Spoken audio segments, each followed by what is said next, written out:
رضا ہے، اللہ اس کے رسول کے طریقے پر عمل ہے، اللہ اس کے رسول کی خوشنودی ہے، تو یہ اس عمل کے اندر وہ کتنا مخلص ہے اللہ کو معلوم ہے۔ جو جتنا مخلص ہوگا اس کو اتنا زیادہ ثواب ہوگا، اور جس کے اخلاص میں کمی ہوگی اس کا ثواب کم ہوگا۔ تو اس لیے اللہ جس کو جتنا دینا چاہے اس کے اخلاص کے برابر اللہ دیتا ہے۔ تو خلاصہ یہی نکلا کہ 1 روپے کے بدلے 100 روپے بھی ہو سکتا ہے، 700 روپے بھی ہو سکتا ہے، 7,000 بھی ہو سکتا ہے، وغیرہ وغیرہ۔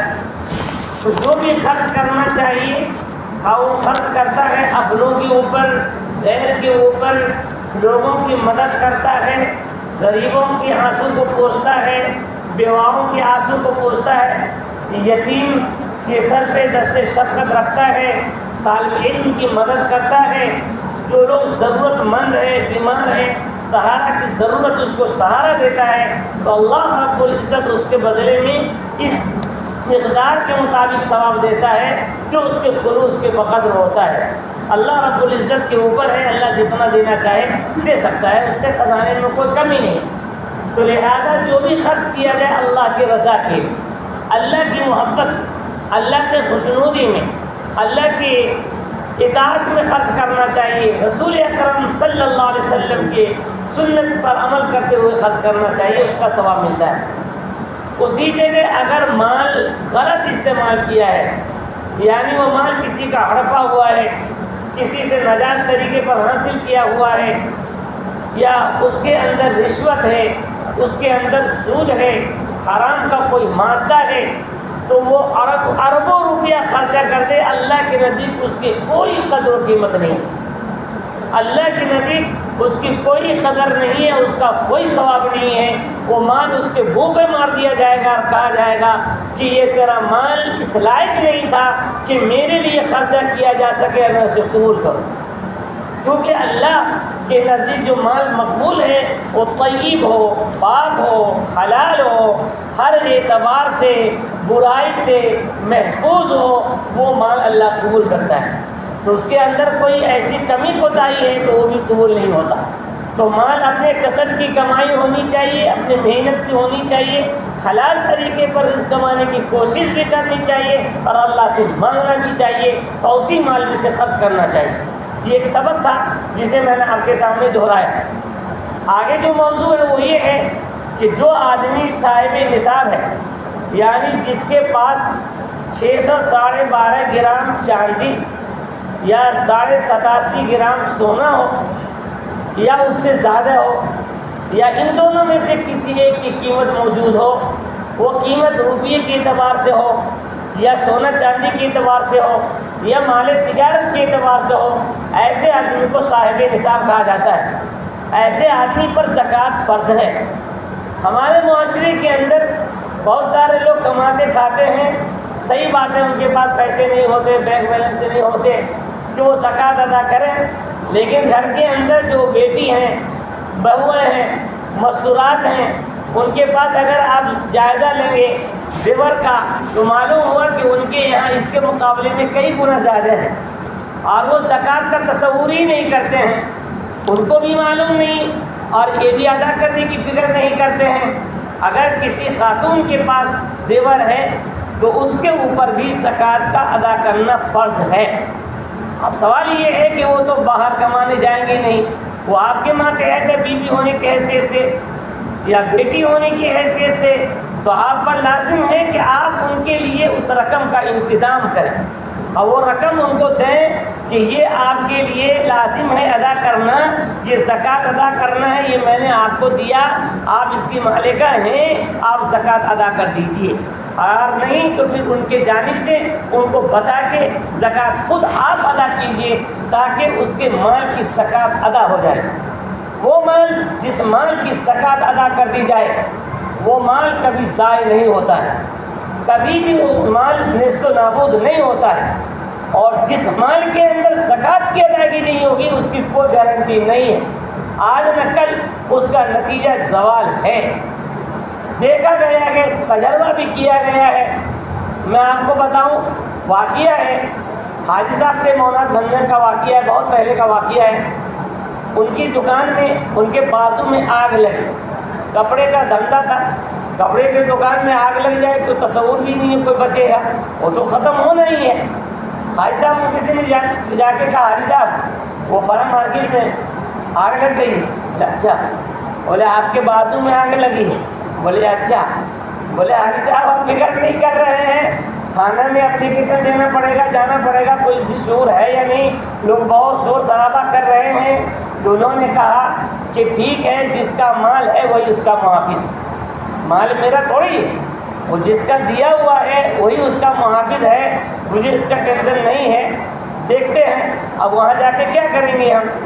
بہرحال ادھر بھی آگ لگی جل گئی، ادھر بھی آگ لگی جل گئی، اس دکان کے اوپر بھی آگ کے لو لہرا رہے تھے، سب اپنے آنکھ سے دیکھ رہے تھے، لوگ کہہ رہے تھے یہ بھی گیا۔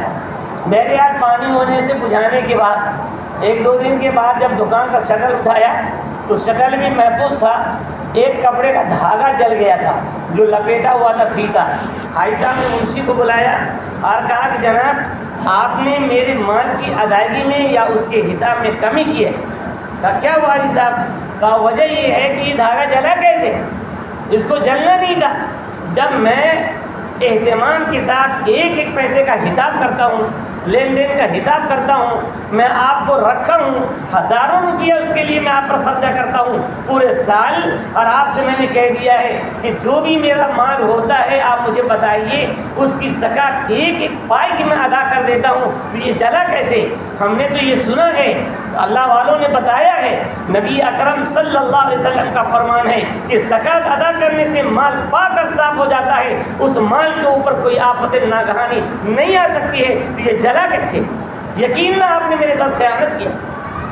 لوگوں نے سمجھایا، انہوں نے کہا ٹھیک ہے معاف کرتا ہوں، آپ میرا حساب کیجیے تاکہ میرے اوپر اگر کچھ لازم ہے تو میں اسے ادا کر دوں گا۔ سوال یہ ہے کہ حاجی صاحب کو اتنا یقین کیسے تھا؟ ان سے پوچھا گیا حاجی صاحب کیسی بات کرتے، لوگ مذاقہ تھے، ہنسی اڑا رہے تھے، تو جو سمجھدار تھے انہوں نے کہا کہ حاجی صاحب سے راز تو پوچھو۔ تو حاجی صاحب نے کہا کہ جب سے میں نے شریعت کا یہ بیان فلاں حضرت سے سنا اس دن سے میں نے لازم کر لیا، اور میں نے کہا چاہے پوری دولت میری چلی جائے گی یہ تو ممکن ہے، لیکن زکوٰۃ ادا نہ ہو یہ ممکن نہیں۔ میں ہمیشہ اہتمام سے ہر سال کرتا ہوں، 15 دن دکان بند کر دیتا ہوں، لین دین کا معاملہ ختم کر دیتا ہوں، جب زکوٰۃ ادا ہو جاتی ہے تو پھر نئے سال کا آغاز کرتا ہوں، اور مجھے یقین ہے کہ میرا مال ضائع نہیں ہوگا، اس لیے میں مسجد کے اندر تھا اور مسجد سے باہر نہیں نکلا، اور میں نے یہ کہا کہ جس کا مال ہے وہ حفاظت کرے گا، مال اسی خدا کا دیا ہوا ہے، وہی اس کا محافظ ہے، اس کے حکم پر عمل کرنے والے ہم ہیں۔ ہم کو یقین تھا کہ نبی اکرم صلی اللہ علیہ وسلم کی شریعت پر، آقا کی شریعت پر، سنت پر عمل کرنے والا اس کا مال ضائع نہیں ہوگا، اس لیے میں وہاں سے اٹھا نہیں تھا۔ یہ چشمدید واقعہ ہے، 1-2 لوگوں نے نہیں دیکھا تھا، شہر کے سینکڑوں لوگوں نے دیکھا، اور جب میں پڑھنے گیا تو مجھ سے وہاں کے دیکھنے والے لوگوں نے، تشدید واقعہ دیکھنے والوں نے مجھ سے بیان کیا۔ ایک واقعہ خود میرے ساتھ ہوا، میرے استاد محترم ہیں، ان کا ایک بچہ بیمار تھا، استاد محترم 100 کلومیٹر دور پر تھے، انہوں نے فون کیا مجھ کو کہ جاؤ بچے کی طبیعت خراب ہے، ان کو لے کے دواخانہ جانا ہے، اور جو میری والدہ تھی ان کی اہلیہ انہوں نے بچے گود میں لیا، اور وہ بچہ ستا رہا تھا، ہاتھ مار رہا تھا، ادھر ادھر کر رہا تھا، میں ان کے ساتھ چل رہا تھا، دواخانہ گیا، دواخانہ میں ایڈمٹ کر دیا، میرے بچہ بچا نہیں، انتقال ہو گیا، گھر آ کے لے کے جنازہ پڑھا دیا۔ 2-4 دن کے بعد حضرت نے کہا بیٹا جب تم ساتھ چل رہے تھے ان کے دانت کے اوپر جو زیور تھا وہ گر گیا کہیں، تو وہ بچہ تمہارے گود میں تھا یا امی کے گود میں تھا؟ میں نے کہا انہیں کی گود میں تھا۔ تم کو یاد ہے کہاں پر وہ زیادہ پریشان ہوا، کہاں ہاتھ پاؤں پھینک رہا تھا؟ میں نے کہا وہ یاد ہے مجھے، ایک راستہ تھا وہاں پر بانس کے درخت تھے، کچا راستہ تھا، میں نے آ کے بتایا کہ یہاں پر زیادہ پریشان کیا تھا، یہاں تک کہ گرنے کے قریب ہو گیا تھا بچہ۔ حضرت نے کہا کہ یہاں پر تھوڑا نظر مار لو، دیکھ لو، ایسے جملہ ہے ان کا، ایسے میں زکوٰۃ ادا کرنے والا ہوں، میرا مال ضائع نہیں ہوگا۔ میں ادھر ادھر دیکھا، اس کے بعد نہیں کیا، چلا گیا، میں کہا حضرت نہیں کیا، بولے جانے سے کوئی بات نہیں، میں بھی مدرس تھا، چلا گیا۔ 1 سال کے بعد اسی مقام سے حضرت جا رہے تھے، گزر رہے تھے، ان ایام میں پہلے بارش بھی ہوئی تھی، بارش ہونے کے بعد کیچڑ ہو گیا تھا، پاؤں نیچے چلا جاتا تھا، یہ میں نے اپنی آنکھوں سے دیکھا۔ گزر رہے تھے تو رکے وہاں، بولے شعیب رک جا، میں کیا ہوں؟ بولے وہ دیکھ تو کیا ہے؟ مجھے نظر نہیں ہے، میں کیا ہے؟ وہ تو پتی ہوتی ہے باس کی۔ بولے رک، یہ بیگ تو سنبھال، میں دیکھتا ہوں۔ وہ اٹھائے تو ناک کا بیسر ہاتھ مارا، بولے یہ دیکھ یہی مارا تھا؟ بولے ہاں یہی کو مارا تھا۔ بولے یہ دیکھ ناک کا بیسر میرا، یہ میرے ساتھ ہوا، میں نے دیکھا۔ تو پتہ یہ چلا کہ اگر آدمی اللہ اس کے رسول کے حکم کی ادائیگی کرتا ہے تو اس میں ذرہ برابر شبہ نہیں ہے کہ مال ضائع ہو جائے گا۔ ہمارے یہاں بہت ساری عورتیں ہیں، وہ رکھ دیتی ہیں، پیسے پر بھرنا کہتے ہیں، کیا کہتے ہیں، اور وہ وہیں چلا جاتا ہے، سوئیوا کے یہاں ختم ہو جاتا ہے، واپس ہی نہیں آتا ہے۔ کوئی جا رہی ہے کہیں گر گیا، ختم ہو جاتا ہے۔ بچے ابھی جوان نہیں ہونے پاتے ہیں کہ زیورات ختم ہو جاتے ہیں۔ وجہ کیا ہے؟ وجہ صرف یہ ہے کہ زکوٰۃ نہیں ادا کیا، زکوٰۃ ادا کرنے کی فکر نہیں کی ہے، اس کی حفاظت کا سامان آپ نے نہیں کیا ہے، اس لیے مال ضائع ہوتا ہے۔ تو مسلمانوں کے اوپر لازم ہے کہ گھر کے عورتوں کا بھی خیال رکھیں، یا آپ تاجر ہیں، تجارت کرتے ہیں تو حساب کر کے ایک ایک پیسے کا حساب کیجیے اور زکوٰۃ ادا کیجیے۔ اگر آپ زکوٰۃ ادا کریں گے اللہ آپ کے مال میں اضافہ در اضافہ فرمائے گا، اور اتنا دے گا کہ آپ تصور نہیں کر سکتے ہیں۔ دیکھو نیکی تو ہوتا ہے، مال آنا جانا یہ کوئی بعید نہیں ہے، کاروبار کے اندر کمی زیادتی ہونا وہ کوئی عقل کے خلاف نہیں ہے، حالات آتے جاتے ہیں، ہوتا ہے، لیکن یہ کہو کہ بالکل نیست و نابود ہو جائے، ایسا نہیں ہوگا۔ اللہ رب العزت اس کی حفاظت کرتا ہے۔ تو زکوٰۃ کی ادائیگی بھی لازمہ ضروری ہے۔ میں نے جو آیت کریمہ کی تلاوت کی ہے اس میں اللہ رب العزت نے فرمایا کہ وہ آدمی جو زکوٰۃ ادا نہیں کرتا ہے، سونا ہو، چاندی ہو، روپیہ ہو، پیسہ ہو، کوئی بھی شکل میں ہو، کل قیامت میں اس مال کو ایک شکل دی جائے گی اور اس مال کو جہنم کی تپتی ہوئی آگ میں دبایا جائے گا، اور تب اس کو گرم کیا جائے گا۔ گرم کرنے کے بعد جب وہ گرم ہو جائے گا تو جو آدمی صاحب مال تھا، جس کا وہ مال ہے، اس آدمی کے اوپر اس کے ذریعے سے عذاب دیا جائے گا۔ کیسے؟ کہا سب سے پہلے اس کی پیشانی کو داغا جائے گا، وہ چیخے گا، چلائے گا، پھر اس کے بعد اس حصے کو داغا جائے گا، چیخے گا، چلائے گا، پھر پشت کے حصے کو داغا جائے گا، وہ چیخے گا، چلائے گا۔ اللہ فرماتے ہیں یوم یحمى علیہا فی نار جہنم، یاد کرو اس دن کو جس دن تمہارے مال کو جہنم کی تھکتی آگوں میں ڈال دیا جائے گا۔ فتقوی بہا جباہہم، پھر اس مال سے تمہاری پیشانی کو داغا جائے گا، وہ جنوبہم، اور پہلو کو داغا جائے گا، وہ ظہورہم، اور پشت کو داغا جائے گا۔ اس کے بعد آگے فرمایا ھذا ما کنزتم لانفسکم، وہ روئے گا، چلائے گا، چیخے گا، تو فرشتے کہیں گے ارے بھائی دنیا میں تم کہہ رہا تھا یہ میرا مال ہے، مالی مالی مالی، مالی کے معنی ہوتا میرا مال عربی میں، یہ میرا مال ہے، یہ میرا مال ہے، یہ میرا مال ہے، تو چلا رہا تھا نا، اس کو سینے سے لگا رہا تھا، اس کو اٹیچی میں دبا کے رکھتا تھا، بینک کے اندر حفاظت کے رکھتا تھا، کسی کو دیکھنے نہیں دیتا تھا، کسی کو بتاتا نہیں تھا، یہ تیرا ہی مال تھا نا جس کے لیے تو جان دے رہا تھا، تیرا مال تھا تو چک اس کا مزہ، ھذا ما کنزتم، جو تم نے جمع کر کے رکھا تھا اس کا مزہ چک، آج کیا مزہ ہے۔ وہ مال تیرے لیے رحمت بھی ہے اور وہ مال تیرے لیے زحمت بھی ہے۔ اگر تو نے خدا کا حق ادا کر دیا ہے تو تیرے لیے دنیا میں بھی رحمت ہے اور آخرت میں بھی رحمت ہے، کہ اگر تم نے اللہ کے راستے میں خرچ کیا ہے تمہارے اعمال کی وجہ سے تمہارے درجات بلند ہو جائیں گے، اور اللہ رب العزت بلند سے بلند درجہ عطا فرمائے گا جنت کے اندر، تو تیرے لیے رحمت ہے۔ اور اگر نہیں حق ادا نہیں کیا ہے تو تیرے لیے زحمت ہے، دنیا کے اندر بھی ذلیل ہوگا اور آخرت میں تو تیرے لیے عذاب ہے ہی۔ تو اللہ کا فرشتہ کہے گا یہ وہ مال ہے جس کو تو نے جمع کر رکھا تھا اور یہ تیرا ہی مال ہے، دوسرے کا نہیں ہے، تو یہ مال کے جمع کرنے کا مزہ چکھ لے کہ کیسا مزہ ہوتا ہے۔ تو نے اس کا حق ادا نہیں کیا اس لیے اس کا یہ مزہ ہے۔ یہ آیت کریمہ میں اللہ تعالیٰ نے ڈرایا ہے، دھمکایا ہے، بتایا ہے کہ بھائی یہ کام نہیں کرنا، اللہ نے مال دیا ہے تو یہ سمجھ لینا یہ اللہ کی امانت ہے، یہ مال دیا ہے اللہ رب العزت نے تو اللہ ہی کا دیا ہوا ہے اور اللہ ہی کے راستے میں خرچ کرنا ہے، تو ہم کو اس کا حق ادا کر دینا، اس میں کمی کوتاہی نہیں کرنا ہے۔ ہم بھی دعا کرتے ہیں اور آپ بھی دعا کیجئے کہ ہم میں سے اگر کسی کا کمی کوتاہی ہے تو اللہ رب العزت اس کو سمجھ دے اور اس کو اپنے مال کے صحیح حق کے ادا کرنے کی توفیق نصیب فرمائے۔ اس کے بعد میں نے ایک حدیث رسول صلی اللہ علیہ وسلم کا ٹکڑا آپ کے سامنے پیش کیا۔ نبی اکرم صلی اللہ علیہ وسلم نے ان راتوں کے بارے میں جن راتوں کی تلاش کے لیے اعتکاف کیا جاتا ہے، اعتکاف کیا جاتا ہے شب قدر کی تلاش کے لیے۔ شب قدر کیا ہے؟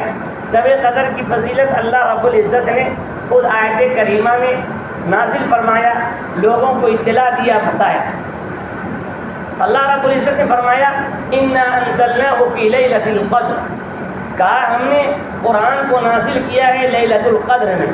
سوال یہ ہوتا ہے کہ لیلۃ القدر ہے کیا؟ اللہ تعالیٰ نے خود ہی جواب دیا، فرمایا وما ادراک ما لیلۃ القدر، لوگو تم جانتے ہو لیلۃ القدر کیا ہے؟ شب قدر کیا ہے؟ تم جانتے ہو؟ نہیں جانتے تو سن لو۔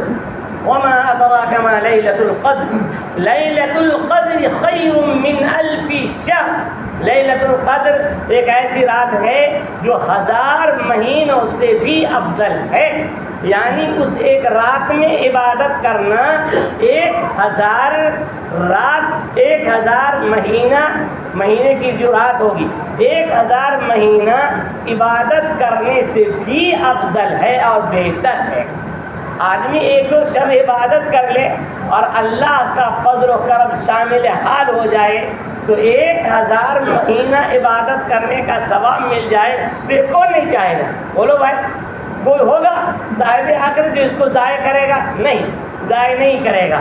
تو اللہ رب العزت نے شب قدر کی تعریف کیا کہ شب قدر ایسی رات ہے کہ اس ایک رات میں عبادت کرنا 1000 مہینہ عبادت کرنے سے بھی افضل اور بہتر ہے۔ تو اس شب قدر کی تلاش کے لیے نبی اکرم صلی اللہ علیہ وسلم نے رمضان المبارک کے آخر عشرے کا اعتکاف کیا۔ وجہ یہ ہے کہ شب قدر کے بارے میں مختلف قول ہے، بعض نے کہا 21 کو، بعض نے کہا 23 کو، بعض نے کہا 25 کو، بعض نے کہا 27 کو، بعض نے کہا 29 کو۔ تو سوال یہ ہے کہ اس رات میں سے کس رات کے اندر ہمیں معلوم نہیں، اور بعض لوگوں نے کہا کہ مہینہ 29 کا بھی ہوتا ہے اور مہینہ 30 کا بھی ہوتا ہے۔ اگر 30 کا اعتبار کریں گے تو 21، 23 اور 25 وغیرہ رات تاک راتیں ہوں گی۔ اگر 29 کا مانا جائے تو پھر 22، 24 اس طرح سے راتیں ہو جائیں گی۔ تاک رات میں اللہ کے رسول صلی اللہ علیہ وسلم نے تلاش کرنے کا حکم دیا۔ اس لیے فقہا نے کہا کہ 21 کی رات سے آدمی کو مستعد ہو جانا چاہیے۔ ام المومنین سیدہ عائشہ رضی اللہ تعالیٰ عنہ فرماتی ہیں کہ جب رمضان المبارک کا مہینہ آتا تھا تو نبی اکرم صلی اللہ علیہ وسلم اپنی تہبند کو مضبوطی کے ساتھ باندھ لیتے تھے۔ تہبند تو آدمی روزانہ باندھتا ہے، تو پھر رمضان کا مہینہ آئے تو باندھ لینے کا کیا مطلب ہے؟ اس کا مطلب یہ ہے کہ اصطلاحی جملے ہیں۔ ہمارے یہاں بھی کوئی محنت کا کام کرتا ہے تو کہتے ہیں کہ ہاں اس کام کے لیے کمر کس لیجیے۔ کیا کہتے بھائی؟ ارے کمر کس لیجیے۔ تو کمر کسنے کا کیا مطلب ہوتا ہے؟ اس کے لیے مستعدی کے ساتھ تیار ہو جائیے کہ وہ کام محنت کا ہے، آپ کریں گے تو آپ کو اس کی ضرورت بھی پیش آ سکتی ہے، تو اس لیے اس کا پہلے سے انتظام کیجیے۔ تو ام المومنین نے یہ کہا کہ آقا صلی اللہ علیہ وسلم بالکل اس مہینے کے آنے سے پہلے اس کی عبادت کے لیے مستعد ہو جایا کرتے تھے، تیار ہو جاتے تھے کہ ایک سیکنڈ بھی غفلت کے ساتھ نہ جائے اور یہ مہینہ ضائع نہ ہو جائے۔ نبی اکرم صلی اللہ علیہ وسلم نے مزید فرمایا من قام لیلۃ القدر ایمانا واحتسابا غفر له ما تقدم من ذنبه، فرمایا کہ جو آدمی لیلۃ القدر میں اللہ کی عبادت کے لیے کھڑا ہوتا ہے، خواہ وہ نماز کے لیے کھڑا ہوتا ہے یا تلاوت پڑھتے ہوئے بیٹھا ہوتا ہے یا نماز کے اندر تلاوت قرآن کرتا ہے یا تسبیحات میں مشغول ہوتا ہے یا نفلی عبادت میں مشغول ہوتا ہے یا دعاؤں میں مشغول ہوتا ہے، کوئی بھی عبادت کا کام کرتا ہے تو اس کو قیام اللیل کہا جاتا ہے عربی زبان میں۔ تو فرمایا کہ جو اس رات میں عبادت کے لیے کھڑا ہوتا ہے، عبادت کرنا شروع کرتا ہے، عبادت میں رات کو گزارتا ہے، تو فرمایا اور یہ گزارنا احتساب کے ساتھ ہوتا ہے، یعنی خالص اللہ کی رضا کے لیے ہوتا ہے، اللہ کی خوشنودی کے لیے ہوتا ہے، اللہ کی رضا کو حاصل کرنے کے لیے ہوتا ہے، جنت کی تلاش میں ہوتا ہے، جہنم سے نجات کی نیت سے ہوتا ہے۔ اگر ایسا کرتا ہے غفر له ما تقدم من ذنبه، تو اس کے تمام کے تمام گناہ معاف کر دیے جاتے ہیں۔ فقہ نے کہا کہ جہاں کہیں بھی اس طرح کے الفاظ ہیں تو اس سے گناہ صغیرہ مراد ہے، لیکن اگر آدمی ندامت کے ساتھ رات میں اپنے گناہوں پر ندامت کے آنسو بہاتا ہے اور سوچتا ہے گزشتہ کو کہ ہم نے یہ بھی کیا تھا، یہ بھی کیا تھا، یہ بھی کیا تھا، اللہ کی نافرمانی، اے اللہ تو مجھے معاف کر دے، اے غفور الرحیم تو غفور ہے اور تو غفار بھی ہے، تو مغفرت کرنے والا ہے، مغفرت کی چادر سے ہمیں ڈھانپ لے اور ہمیں مغفرت فرما دے۔ ہم تو خطا کار ہیں، ہم تو سزاوار ہیں، ہم تو آپ کے دربار میں حاضر ہیں، اقراری مجرم ہیں، جرم کا اعتراف کر رہے ہیں، لیکن آپ تو غفور ہیں، آپ تو غفار ہیں، آپ تو معاف کرنے والے ہیں، معافی کی بھیک مجھ کو دے دیجئے اور میرے گناہوں کے اوپر اب وہ درگزر کا قلم پھیر دیجئے۔ تو اللہ رب العزت کی محبت بندے کی جانب مبذول ہوتی ہے اور اللہ رب العزت اس کے گناہوں کو معاف کر دیتا ہے، اور جب اللہ گناہوں کو معاف کر دیتا ہے تو وہ آدمی کے تمام گناہ معاف ہو جاتے ہیں، تو وہ صغیرہ گناہ ہو یا کبیرہ گناہ ہو سب معاف ہو جاتے ہیں، وہ آدمی بخشا بخشایا ہو جاتا ہے۔ حدیث میں ہے التائب من الذنب کمن لا ذنب لہ، سچی توبہ کرنے والا ایسے ہی ہے جیسا کہ اس نے کوئی گناہ ہی نہیں کیا ہے۔ نبی اکرم صلی اللہ علیہ وسلم کے اس فرمان کا مطلب شارحین حدیث نے یہ بیان کیا ہے کہ اللہ رب العزت ان تمام چیزوں سے اس گناہ کو بھلا دیتے ہیں جن کے اوپر وہ گناہ کیا گیا، یعنی زمانے کو بھی بھلا دیتے ہیں جس زمانے میں گناہ کیا گیا، زمین کو بھلا دیتے ہیں جس زمین پر گناہ کیا گیا ہے، جس اعضاء سے گناہ کیا گیا ہے اس اعضاء کو بھی بھلا دیا جاتا ہے۔ اگر کوئی گواہ موجود تھا، انسان، جنات، فرشتے میں سے کوئی، تو اس کو بھی بھلا دیا جاتا ہے۔ کل قیامت میں اس گناہ کے بارے میں کوئی شہادت دینے والا نہیں ہوگا۔ اللہ رب العزت ایسے معاف کر دیتا ہے، تو لہذا معافی کا اشرہ ہے۔ اللہ رب العزت سے اگر ہم چاہیں تو اپنے گناہوں کو معاف کرا کے اور ہم پاک صاف ہو سکتے ہیں۔ جو لوگ اعتکاف میں ہیں تو ماشاءاللہ وہ تو اعتکاف میں ہیں اور اسی مقصد کے لیے آئے ہیں، لیکن ہم عوام سے گزارش کرتے ہیں، ہم آپ سے گزارش کرتے ہیں کہ ہمارا آپ بھی اس کے اندر حصہ لیں، رات کے اندر اپنا معمول بنائیں کہ ہم اللہ کے گھر میں آئیں گے، سحری کھا لیا، آدھا گھنٹہ پہلے آ گئے، 1 گھنٹہ پہلے آ گئے، تہجد کی نماز پڑھ لیا اور اللہ کے سامنے اپنے خطاؤں کی معافی کے لیے ہاتھ اٹھا کر اللہ کے سامنے ندامت کے آنسو بہا کر اللہ سے معافی کو طلب کریں۔ اللہ ہمارے لیے بھی معاف کرنے والا ہے، ہمارے گناہوں کو بخش دے گا۔ ضروری نہیں ہے کہ ہم اعتکاف میں بیٹھے، اعتکاف میں بیٹھے بغیر بھی ہم اللہ سے معافی طلب کریں گے، اللہ معاف کر دیں گے۔ دوسری بات یہ ہے کہ ہم مسجد میں آتے ہیں، ایک اعتکاف ہے جو معتکفین بیٹھے ہیں، وہ سنت مؤکدہ علی الکفایہ کہلاتا ہے۔ مطلب یہ ہے کہ محلے کے 2-4 آدمی نے بھی اعتکاف کر لیا تو تمام کے ذمے سے سنت کی ادائیگی ہو جاتی ہے۔ لیکن ایک اعتکاف ہے نفلی اعتکاف۔ نفلی اعتکاف یہ ہے کہ آپ جب مسجد میں آتے ہیں تو اس وقت اعتکاف کا ارادہ کر لیجئے کہ اللہ میں مسجد میں آیا اور اعتکاف کا ارادہ کرتا ہوں، میرے لیے اس عمل کو سہل اور آسان فرما اور میری اس عبادت کو قبول فرما۔ اپنی زبان میں کہیے۔ اگر ہم نے اعتکاف کا ارادہ کر لیا تو ہم مسجد کے اندر آئیں گے تو مسجد میں جو عبادت کریں گے اس کا ثواب تو ملے گا ہم کو اعتکاف کا بھی ثواب ملتا رہے گا اس وقت تک جب تک ہم مسجد کے اندر ہیں۔ یہاں تک ہم تلاوت کرتے رہے اور کرتے کرتے نیند آ گئی اور اونگ آ گئی، آپ سو گئے، تو سونے وقت بھی آپ کو اعتکاف کا ثواب ملے گا۔ مسجد میں بیٹھے ہوئے ہیں، ہم کچھ کام نہیں کر رہے ہیں، خاموشی سے بیٹھے کچھ سوچ رہے ہیں، کچھ تصور ہے کسی کاروبار کے بارے میں، کسی بچے کے بارے میں، کسی اور کے بارے میں، ہم خاموش بیٹھے ہیں، ہماری زبان پر تسبیح بھی نہیں، تلاوت بھی نہیں، ہم نماز میں بھی مشغول نہیں ہیں، لیکن آپ کو اعتکاف کا ثواب ملے گا۔ تو لہذا آدمی کو یہ بھی معمول بنانا چاہیے کہ جب ہم مسجد میں آتے ہیں تو آتے ہی اعتکاف کا ارادہ کر لیں کہ اللہ ہم نفلی اعتکاف کا ارادہ کرتے ہیں، میرے لیے اس کو سہل اور آسان فرما اور میرے جانب سے اس عمل کو قبول فرما، یہ بھی ارادہ کرنا چاہیے۔ تو جب تک رہیں گے اعتکاف کا ثواب ملے گا۔ تو یہ آخر کی راتیں چل رہی ہیں، کم سے کم اتنی رات میں ہم جاگ کے اپنی عبادت کر کے اللہ کے سامنے رو دھو کے اپنی معافی کا سامان پیدا کر لیں تو ہمارے لیے کامیابی ہے۔ تو لہذا ان باتوں کو ملحوظ رکھیے اور اپنے لیے بھی اس کو بہتر سمجھیے اور اپنے بھائیوں کو بھی ترغیب دیجیے، دوسروں کو بھی بتائیے، تاکہ مسجد کے اندر آنے کا ایک ماحول بن جائے اور مسجد میں آ کر عبادت کرنے کا ماحول بن جائے۔ جو کچھ کہا سنا گیا، اللہ رب العزت تمام مسلمانوں کو عمل کرنے کی توفیق نصیب فرمائے۔ وما علینا الا البلاغ المبین۔